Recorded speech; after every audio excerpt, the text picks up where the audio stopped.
Hello दोस्तों, स्वागत है आपका इस वीडियो में। और इस वीडियो में हम करेंगे कक्षा 9 का पाठ 8 जो कि मैथ्स का एनसीईआरटी का है, जिसका नाम है चतुर्भुज। और इस वीडियो में हम इस चैप्टर से रिलेटेड जितने भी इंपॉर्टेंट पॉइंट्स हैं, जितने भी इंपॉर्टेंट मुख्य बिंदु हैं, उन सभी को इस वीडियो में हम डिस्कस करेंगे। तो इसलिए यह वीडियो काफ़ी ज़्यादा इंपॉर्टेंट है आप सभी स्टूडेंट्स के लिए, क्योंकि इसमें बताई हुई सभी मुख्य बिंदुओं को, मुख्य बातों को अगर आप अच्छे से समझ लेते हैं तो जब आप प्रश्नावली के प्रश्नों को हल करेंगे तो आपको बहुत अच्छे से समझ में आएंगे। ठीक है, तो चलिए हम स्टार्ट करते हैं। देखिए, जैसा कि हमारा चैप्टर का नाम है चतुर्भुज, तो सबसे पहले हम ये समझते हैं कि चतुर्भुज क्या होता है। तो चलिए यहाँ पर हम करते हैं। देखिए, सबसे पहले हम यहाँ पर बात करते हैं कि यहाँ पर जैसे मान लीजिए ये 4 संरेखीय बिंदु है। ठीक है, संरेखीय बिंदु का मतलब है कि ये एक ही सीध में है। ठीक है, तो इस तरह से अगर हम इन चारों बिंदुओं को मिलाएं और यहाँ से हम एक इस प्रकार से रेखा खींच दें तो हमें एक यहाँ पर रेखाखंड प्राप्त हो जाएगा। ठीक है, तो यहाँ पर हम क्या कह सकते हैं कि यहाँ पे अगर 4 संरेखीय बिंदु हो तो 4 संरेखीय बिंदुओं को आपस में मिला देने पर हमें क्या मिलता है, एक रेखाखंड मिल जाता है। अब अगर हम बात करें कि यहाँ पर 4 संरेखीय बिंदु थे तो हमें एक रेखाखंड प्राप्त हुआ, लेकिन जब अगर 3 संरेखीय बिंदु हो इस तरह से और एक इधर कहीं पे स्थित हो तो इस तरह से इनको अब अगर हम मिला दें यहाँ से तो हमें क्या प्राप्त होगा, किस तरह की आकृति प्राप्त होगी वो देखिए। यहाँ से हम इनको मिला देते हैं तो ये यहाँ से इस तरह से हम इसको मिला देंगे तो हमें एक यहाँ पर आप देख सकते हैं कि हमें एक त्रिभुज की आकृति प्राप्त हो जाएगी। ठीक है, तो इस तरह से हम क्या कह सकते हैं कि अगर 3 संरेखीय बिंदु हो तो 3 संरेखीय बिंदुओं को आपस में मिला देने पर हमें किस प्रकार की आकृति प्राप्त होती है, त्रिभुज की। ठीक है दोस्तों, तो ये है। अब अगर हम बात करें कि यहाँ पर हमने 3 संरेखीय बिंदुओं को मिलाया आपस में और एक बिंदु इधर कहीं पे स्थित था तो हमें एक त्रिभुज की आकृति प्राप्त हुई। लेकिन जब अगर हमारे 3 संरेखीय बिंदु ना हो, यानी कि 3 अलग अलग तरह से बिंदु हो, कुछ इस तरह से, एक इधर हो, एक इधर हो, एक इधर और फिर एक इधर, यानी कि 3 संरेख बिंदु ना हो तो चौथी भी अपने आप नहीं होगी। तो इस तरह से ये क्या है, क्रम में हो गए हैं एक बिंदु। ठीक है, तो अब इनको हम मिला देंगे इस तरह से आपस में तो आप देखेंगे कि यहाँ से हमें किस प्रकार की आकृति प्राप्त होगी।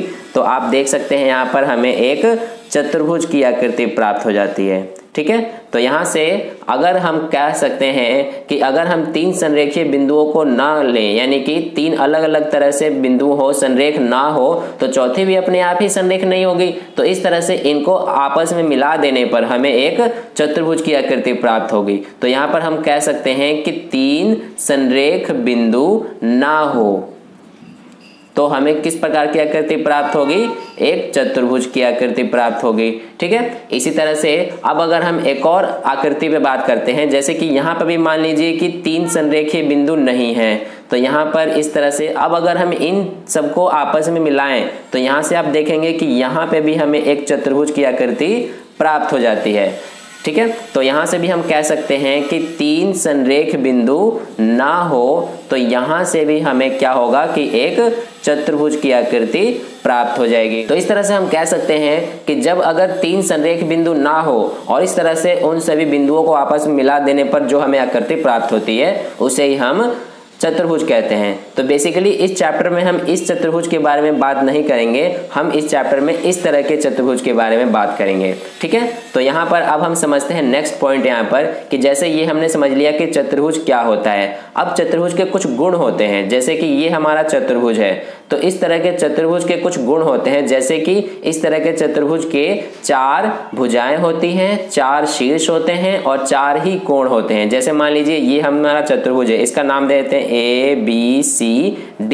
तो इस तरह से हमारा ABCD एक चतुर्भुज है। अब इसके गुण क्या होते हैं चतुर्भुज के, कि इसकी 4 भुजाएं होती हैं। ठीक है, तो 4 भुजाएं कौन कौन सी हो जाएंगी, एक तो हमारी AB, दूसरी BC, फिर CD और DA। इस तरह से ये हमारी 4 चतुर्भुज की भुजाएं हैं। इसी तरह से इसके 4 शीर्ष भी होते हैं। ठीक है दोस्तों, 4 शीर्ष, एक तो हमारा ये शीर्ष, एक ये और एक ये, यानी कि ABCD ये क्या है, इस चतुर्भुज के शीर्ष हैं 4। और इसके अलावा इसके 4 कोण भी होते हैं, एक तो हमारा कोण A, कोण B, कोण C और एक ये कोण डी। तो इस तरह से हम कह सकते हैं कि कोण ए, कोण बी, कोण सी और कोण डी भी इस चतुर्भुज के 4 कोण हैं। तो इस तरह से ये एक चतुर्भुज के कुछ गुण होते हैं। इसके अलावा अगर हम बात करें कि यहाँ पर जैसे ये हमारा चतुर्भुज है, तो चतुर्भुज के ये जो सम्मुख शीर्ष हैं, यानी कि ये बी का सम्मुख यानी सामने का शीर्ष कौन सा होगा, ये वाला होगा।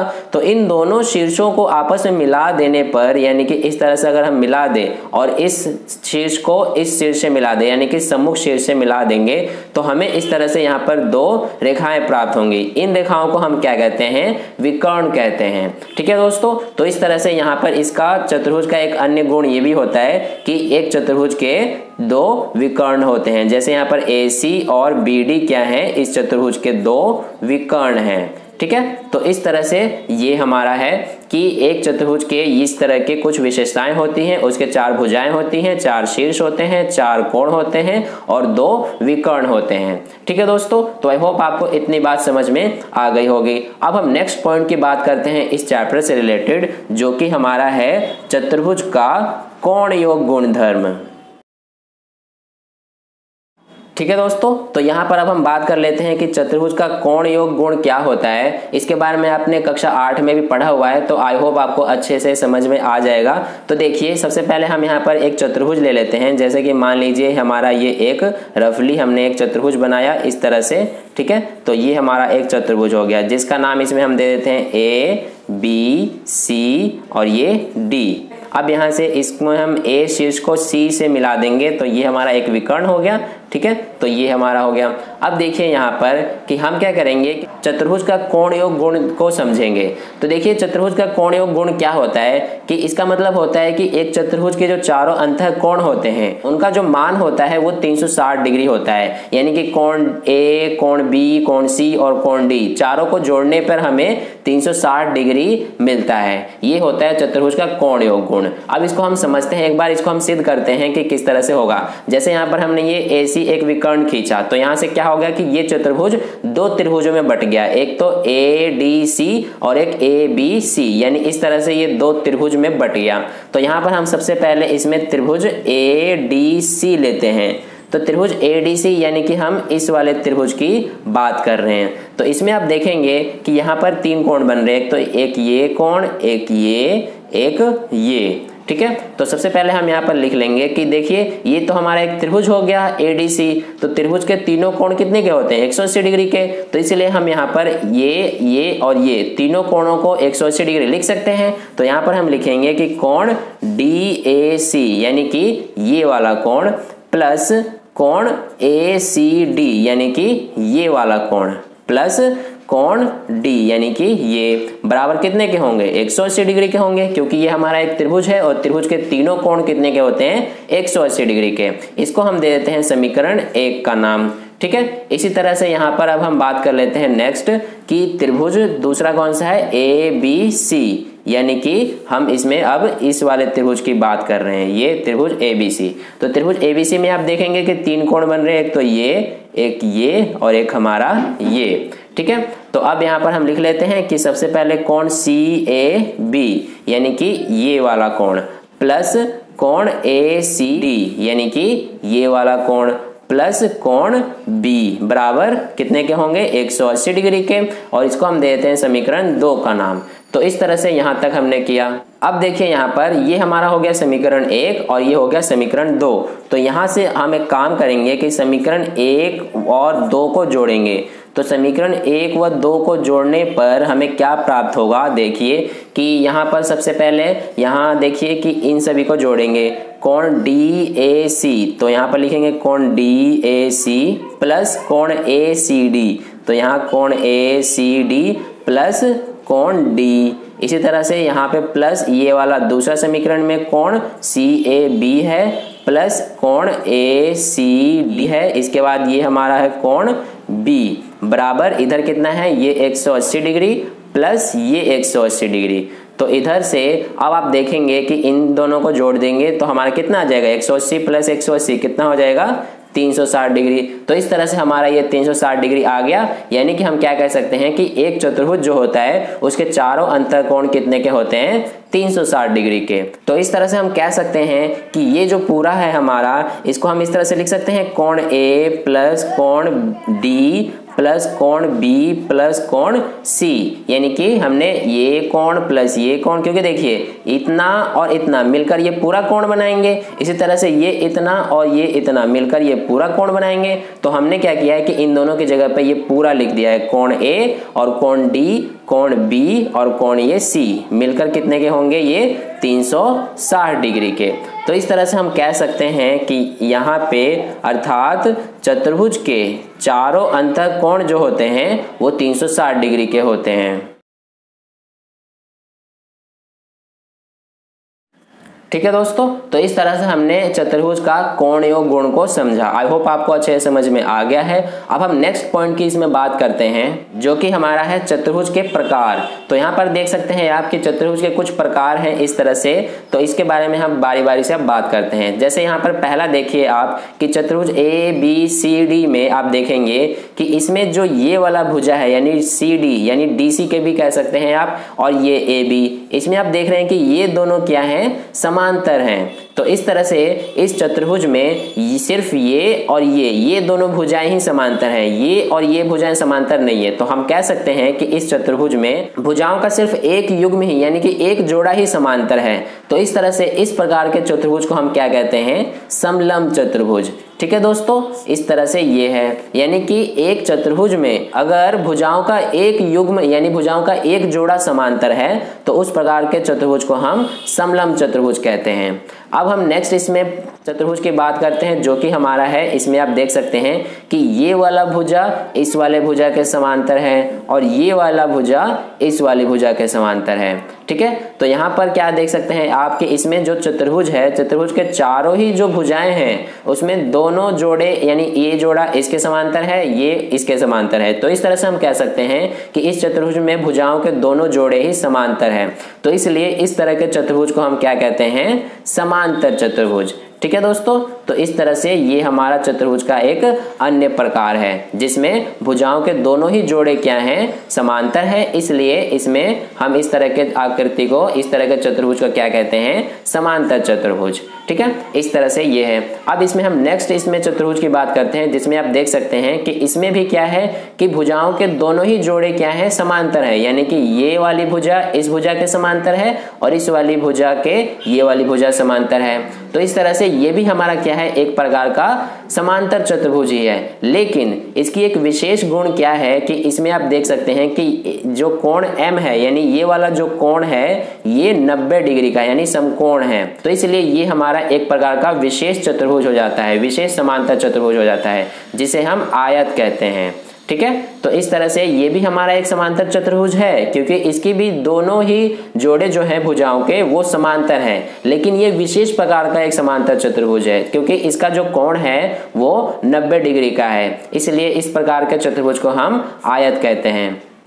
ठीक है दोस्तों, तो इस तरह से ये है हमारा। अब नेक्स्ट इसमें चतुर्भुज की बात करते हैं हम, जो कि आप देख सकते हैं इसमें कि ये हमारा क्या है, ये भी हमारा एक समांतर चतुर्भुज का ही उदाहरण है, क्योंकि इसमें आप देख सकते हैं कि ये वाली जो भुजा है इस वाली भुजा के समांतर है और ये वाली भुजा इस वाली भुजा के समांतर है। और इसमें आप एक और गुण देखेंगे कि इसके जो चारों ही भुजाएं हैं वो बराबर होती हैं, बराबर भी होती हैं और समांतर भी होती हैं। तो इसलिए ये भी हमारा एक प्रकार का समांतर चतुर्भुज है। लेकिन इसमें क्या है कि इसमें चारों ही भुजाएं बराबर हैं, यानी ये वाली भुजा इस वाली भुजा के आपस में सारी बराबर हैं। तो इसलिए ये भी हमारा एक विशेष प्रकार का समांतर चतुर्भुज हो जाता है, जिसे हम क्या कहते हैं, समचतुर्भुज कहते हैं। आई होप आपको ये समझ में आ गया होगा। अब इसमें हम नेक्स्ट चतुर्भुज की बात करते हैं, जो कि हमारा ये है। ये भी हमारा क्या है, एक समांतर चतुर्भुज ही है, क्योंकि इसमें भी आप देख सकते हैं कि भुजाएं जो हैं, भुजाओं के दोनों ही जोड़े समांतर हैं। ये वाली भुजा इस वाली भुजा के समांतर है, ये वाली भुजा इस वाली भुजा के समांतर है।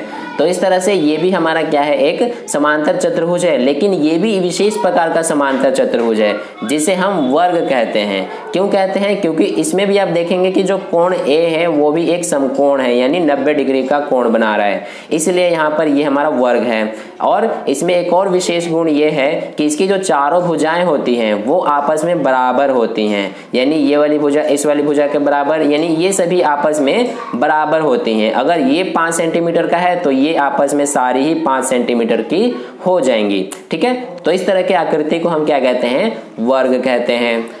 तो इस तरह से ये है। अब हमारा जो नेक्स्ट है लास्ट, इसमें आप देखेंगे कि क्या है कि इसमें एडी भुजा इस सीडी भुजा के बराबर है, यानी ये वाली भुजा इस वाली भुजा के बराबर है और ये वाली भुजा इस वाली भुजा के बराबर है। तो इस तरह के चतुर्भुज को हम समांतर चतुर्भुज नहीं कहेंगे, क्योंकि इसमें आप देखेंगे कि जो संगत भुजाएं हैं वो आपस में बराबर हैं, यानी ये वाली भुजा का संगत भुजा कौन सा है, ये वाली भुजा है, तो ये आपस में बराबर है। इनके सम्मुख भुजाएं बराबर नहीं है या फिर समांतर नहीं है, इसमें ये संगत भुजाएं बराबर हैं। तो इस तरह की आकृति को हम क्या कहते हैं, पतंग की आकृति कहते हैं, यानी कि काइट। ठीक है दोस्तों, तो इस तरह से इस प्रकार के चतुर्भुज को हम पतंग कहते हैं, जिसकी संगत भुजाएं बराबर हो आपस में, तो उस तरह के आकृति को हम पतंग की आकृति कहते हैं। तो इस तरह से हमारा ये है, हमने कुछ इसमें चतुर्भुज के प्रकार देखे हैं। तो इस तरह से आपको समझना ये काफी जरूरी है, क्योंकि अगर हम आगे प्रश्नों को हल करेंगे तो ये सारी काम में आएंगी। ठीक है दोस्तों, तो आई होप आपको ये समझ में आ गया है। अब हमारे कुछ नेक्स्ट और मुख्य बिंदु रह गए हैं, जिनको अगले वीडियो में हम कवर करेंगे, क्योंकि ये वीडियो काफी लंबा हो गया है। तो इसलिए जितने भी इंपॉर्टेंट पॉइंट्स रह गए हैं उनको हम नेक्स्ट वीडियो में, अगले वीडियो में डिस्कस करेंगे। तो आई होप आपको यहाँ तक जो भी मैंने समझाया है आपको अच्छे से समझ में आया है। अगर समझ में आया है तो इस वीडियो को लाइक कर देना, क्योंकि आपका किया गया लाइक मुझे और आगे की नई वीडियोस बनाने के लिए मोटिवेट करता है। और पहली बार वीडियो देख रहे हैं तो चैनल को सब्सक्राइब करके नोटिफिकेशन बेल का आइकन प्रेस कर लीजिए, ताकि नेक्स्ट वीडियो जब भी मैं अपलोड करूं उसका नोटिफिकेशन सबसे पहले आपको मिले। और अपने दोस्तों के साथ भी इस वीडियो को शेयर कर दें, ताकि उन्हें भी इससे हेल्प हो। और कहीं पर भी कोई डाउट है तो आप नीचे कमेंट करके मुझसे पूछ सकते हैं, मैं आपको समझाने की पूरी कोशिश करूंगा। तो फिर मिलते हैं नेक्स्ट वीडियो में कुछ नए मुख्य बिंदुओं के साथ। तब तक के लिए अपना ध्यान रखें। धन्यवाद।